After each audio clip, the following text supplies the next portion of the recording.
সরকারি কর্মচারী ও বুদ্ধিজীবী সম্প্রদায় যারা নিরাপদ আশ্রয়ের লোভে সীমান্ত অতিক্রম করেছিলেন, তারা পাকিস্তানি প্রশাসনিক কাঠামো বজায় রেখে পদোন্নতি ও নিজেদের ভাগ্যের উন্নতির পরিকল্পনায় সময় অতিবাহিত করছিলেন। আমলাদের মধ্যে দেশ গড়ে তোলার কোনো নতুন চিন্তাভাবনা বা উন্নয়ন কৌশল অবলম্বনের প্রয়াস দেখা যায়নি।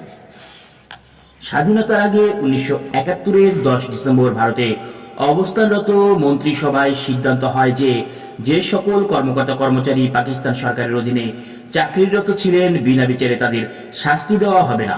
যুদ্ধকালে অফিস ত্যাগ করে যারা বাংলাদেশ সরকারের আনুগত্য স্বীকার করেছিলেন, তারা পূর্ব পদে যোগদান করবেন এবং পাকিস্তান সরকারের অধীন কর্মকর্তারা ওএসডি হবেন। এর ভিত্তিতে স্বাধীনতার পর প্রশাসনিক কাজ শুরু করার জন্য 17 ডিসেম্বর দেশের 19টি সবকটি জেলায় ডেপুটি কমিশনার ও পুলিশ সুপার নিয়োগ করা হয়। 18 ডিসেম্বর স্বাধীন বাংলাদেশ সরকারের মুখ্য সচিব রুহুল কুদ্দুস ও পুলিশ মহাপরিদর্শক আবুল খালেক ঢাকায় পৌঁছে তাদের দায়িত্ব নেন। সেদিন ছিল শনিবার।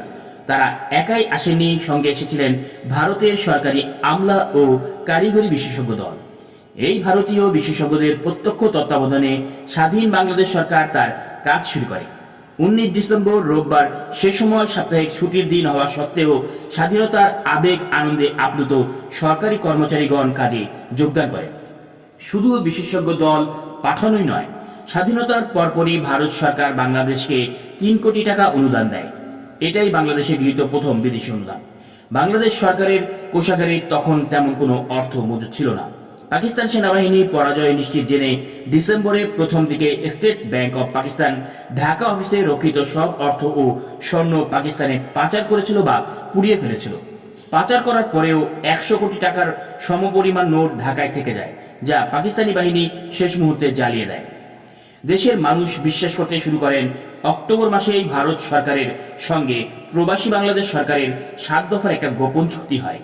সেই চুক্তির ধারণাগুলো যা ছিল বলে প্রচারিত হয়, তাতে বাংলাদেশ রাষ্ট্রের কোনো স্বাধীন অস্তিত্বই থাকে না। ভারতীয় প্রশাসনিক কর্মকর্তা আর বিশেষজ্ঞদের তত্ত্বাবধানে রাষ্ট্রীয় কাজ শুরু হলে এবং সর্বব্যাপী ভারতীয় রাষ্ট্রের কর্তৃত্ব দৃশ্যমান হলে এই বিশ্বাস সবার মনেই বদ্ধমূল হয়। প্রবাসী সরকারের দিল্লি মিশনের প্রধান এবং পরে রাষ্ট্রদূত, বাংলাদেশের জাতীয় সংসদের সাবেক স্পিকার ও পররাষ্ট্রমন্ত্রী হুমায়ুন রশিদ চৌধুরীও এক সাক্ষাৎকারে এই গোপন চুক্তি হয়েছিল বলে নিশ্চিত করেছেন। তার মতে এই চুক্তিতে স্বাক্ষর করেছিলেন অস্থায়ী রাষ্ট্রপতি সৈয়দ নজরুল ইসলাম। এই চুক্তি স্বাক্ষর করার পরপরই নাকি তিনি অসুস্থ হয়ে পড়েন। স্বাধীনতার পর থেকে এই বিষয়ে জনমনে নানা প্রশ্ন থাকলেও আওয়ামী লীগের কোনো নেতা এ প্রসঙ্গে প্রকাশ্যে কোনো জবাব বা ব্যাখ্যা দেননি। অনেক পরে 1974 জানুয়ারিতে তৎকালীন অর্থমন্ত্রী তাজউদ্দিন আহমেদ এক জনসভায় বলেছিলেন, স্বাধীনতা যুদ্ধ চলাকালে ভারতের সঙ্গে বাংলাদেশের কোনো গোপন চুক্তি স্বাক্ষর হয়নি।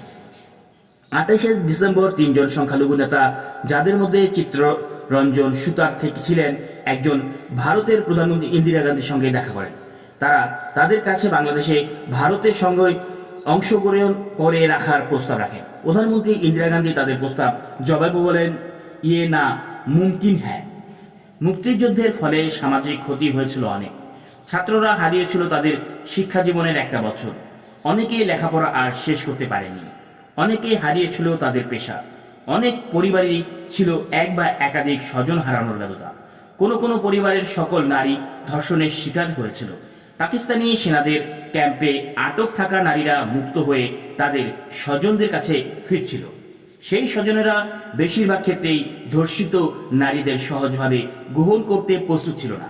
কিন্তু সবচেয়ে বেশি ক্ষতিগ্রস্ত হয়েছিল মানুষের মূল্যবোধ। সামাজিক মূল্যবোধ এবং আইন শৃঙ্খলা একেবারে ভেঙে পড়েছিল। সদ্য স্বাধীন দেশে সর্বব্যাপী নৈরাজ্য শুরু হয়েছিল। যাদের ক্ষমতা ছিল, যুদ্ধ শেষ হওয়ার সঙ্গে সঙ্গে তারা আইন নিজেদের হাতে তুলে নিয়েছিল। অনেকে দেশে ফিরে প্রথমেই পূর্বশত্রুতার প্রতিশোধ নিয়েছিল।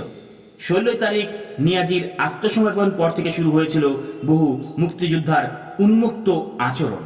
মুক্তিযোদ্ধারা পটকা ফুটানো, বাজি পোড়ানোর বদলে রাইফেল অথবা স্টেন গানের গুলি ছুড়ে আনন্দ উল্লাস প্রকাশ করতে আরম্ভ করে। সন্ধ্যা হলেই প্রচুর ফাঁকা গুলির আওয়াজ শোনা যেত। এটা নাকি ছিল বিজয় উল্লাস। শেখ মনি এসব দেখে বলেছিলেন, ছেলেরা করছে কি? এতগুলি নষ্ট করছে কেন? এসব তো রাখা দরকার ভবিষ্যতের জন্য। 16 ডিসেম্বর রাত্রি থেকে বিজয় উল্লাসে মত্ত সেসব মুক্তিযোদ্ধা ঘুরে বেড়াচ্ছিল। তাদের অনেকের হাতে ছিল AK-47 রাইফেল। এসব অস্ত্র কখনো মুক্তিযোদ্ধাদের সরবরাহ করা হয়নি। মুক্তিযোদ্ধাদের কোনো ইউনিট কমান্ডার এদের শনাক্ত করতে পারেনি। এদের বেশিরভাগই প্রভাবশালী অভিভাবকের নিরাপদ আশ্রয়ে এই 9 মাস কাটিয়েছিল। যুদ্ধের ধারে কাছেও তারা যায়নি।